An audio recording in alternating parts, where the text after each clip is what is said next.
Good day. Thanks everyone for tuning in. We will be moving into key number 7. However, I would like to pull over, pause, and park right here and ask a particular question. Have you identified some new methods and opportunities for personal growth so far?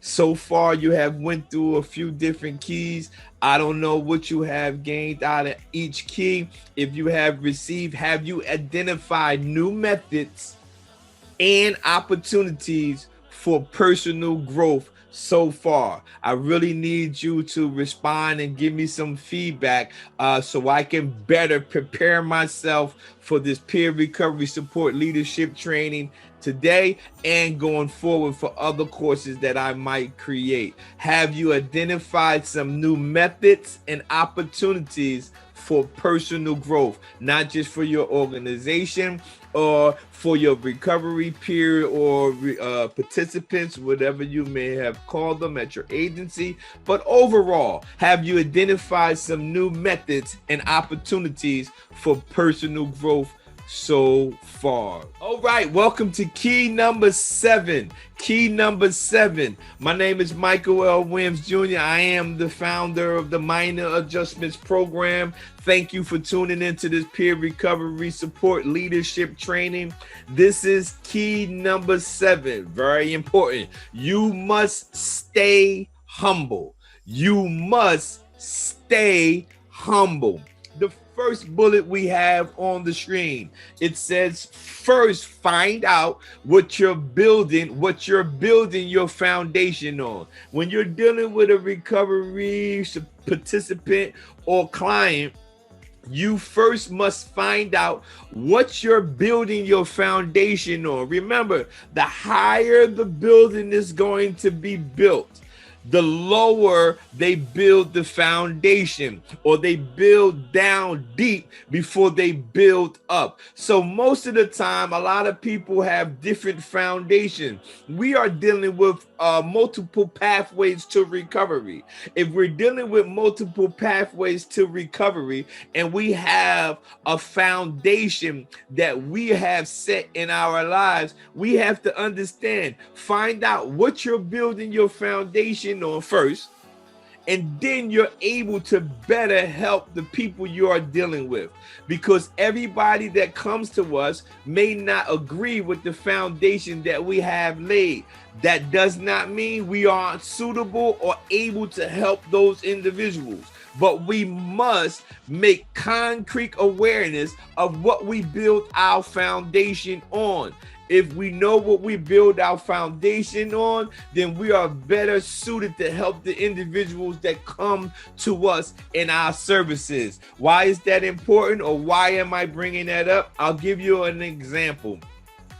I build my foundation on my character and my integrity, which comes from my spiritual foundation. So what does that mean? That means that I'm going to deal with the individuals I am dealing with, and I'm going to make sure that I am ethically sound because I have character and I have integrity. So I'm not going to do something to them no matter how they might act. I'm not going to treat them a different way outside of the standard that I have set in my life. That's my foundation. First, find out what you're building your foundation on, and then you'll be better able or better suited to help these individuals. Remember, first find out what you're building your foundation on, and then you'll be better suited to help the individual. Next bullet. You must learn how to be humble and confident. Man, this is so good to me. You must learn how to be humble and confident, and don't let your humbleness take away from your confidence. Sometimes a lot of people think that a person can't be confident and a humble individual. No, you can do that. You can be humble and confident. I'm humble enough, let me explain to you. I'm humble enough to know that I received the gifts and the talents and the things that I am called to do. But I'm confident enough to know that the gift that I have, nobody is able to get the most out of my gift than me. You see the difference? You must be humble and confident. You must be humble enough to know that your strategy, your talents, your gift, and everything that you have in you, you know that you received these things. However, you must be confident enough to know that what you have, nobody can get the most out of what you have like you. This is confident. When you are confident and humble, or humble and confident, you can't allow your humbleness to take away from your confidence. It's very important that you get these two things down. Don't worry about those people who mistakes your confidence, watch this, as arrogance. Some people see you and you are confident in being the counselor that you are. You are confident in being the supervisor that you are. You are confident in being the peer recovery support specialist that you are. You're confident as being a director of the organization. But you must learn how to be humble and confident. And don't allow your humbleness to take away from your confidence. And don't worry about those people who mistakes your confidence as arrogance. Listen to me. You can be confident in your position, just humble enough to know that the position was given to you from something greater than yourself. You can be humble about that, but you must be confident about who you are. Nobody can get the most out of you like you can get out of you. Period. In any area, in any arena, you must stay humble. I get it, but you must learn how to be humble and confident. Next, you must learn how to be humble and confident, and you don't let your humbleness take away from your confidence. And don't worry about those people who mistakes your confidence as arrogance. The next bullet number 3, it says humility always precedes promotion. That means that humility will always go before your promotion. You must be humble. Humility is a fine thing to have. This is something that you have. You must develop this area before you get the promotion. In this peer recovery support leadership training, you must stay humble is key number 7. Why is this important, and why would I even interject this in this particular training? It's because I know that if you follow these keys that I am giving you, promotion will come to you, because you will start to develop in the area of your expertise that other individuals have not done.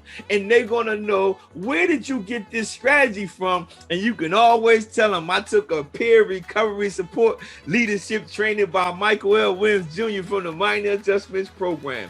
If you follow these keys, I'm telling you a proven strategy that I have used for the last 14 years. In every step of my life, I have received a promotion. However, humility always precedes my promotion, meaning it goes before the promotion. You must stay humble, but you have to remember, don't let your humbleness take away from your confidence. You must still stay humble no matter what. I can almost guarantee you that you will see some promotion if you use these strategies that I am giving you today. Next bullet. It says the wardrobe of humility. I got these right here from a pastor named Kenneth and Gloria Copeland. I came across it on reading it one day, and being as though I always like to teach people about humility, because I already know that if you follow the strategies that I use, you will start to see some promotion in your life,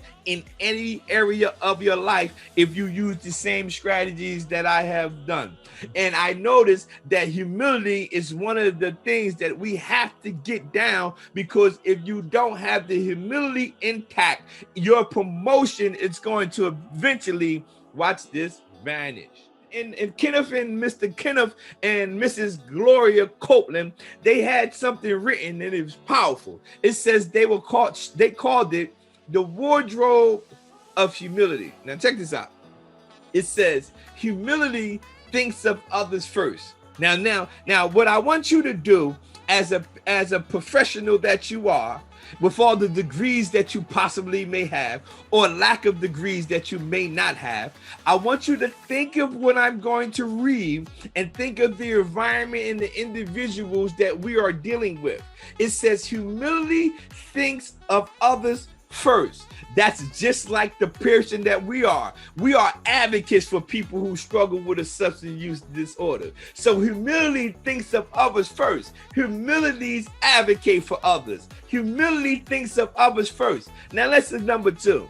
It says humility is content behind the scenes. You know, we can have a spotlight recovery where we put the person that we help and they allow us to spotlight them and put them up on the pedestal and let everybody know how good they have been doing in their recovery walks, and we can be behind the scenes. Yes, humility is content behind the scenes. We can put our recoveries, our participants, or our clients, and we want to try to let individuals see that, yeah, you used to talk about this person, or this person's life was bad, but this person's life has now changed. We are able, or humbly able, to be behind the scenes, put them in the front, and we can cheer for them. You see how this works in our lives, in our profession? This is the wardrobe of humility. Humility thinks of others first. That means they advocate for individuals. Number 2, humility is content behind the scenes,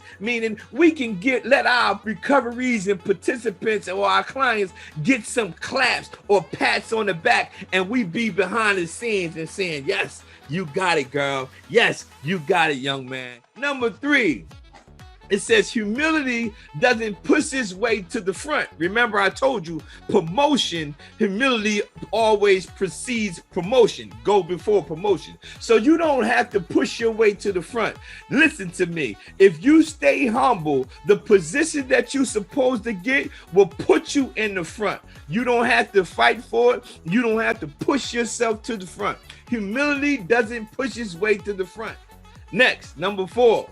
Humility willingly submits. There are some things at your agency that you might not like. I understand that, and you might not think they're right. You might not think it should be done that way, and I get it. But however, you willingly submitting to the authority figure has put you in a better position than anybody at your organization. I guarantee it. If you willingly submit to the authority, you don't have to like every decision that someone makes. There are decisions that will be made at your agency that you may not like. That's okay. But if you willingly submit to the authority that's over you, it puts you in a better position to get a promotion. A lot of people don't like that strategy, but this is a proven peer recovery support leadership strategy that you can use. It works every time. I'm telling you, I used it for the last 14 years. Number 5, humility graciously receives, watch this word, big word, corrections.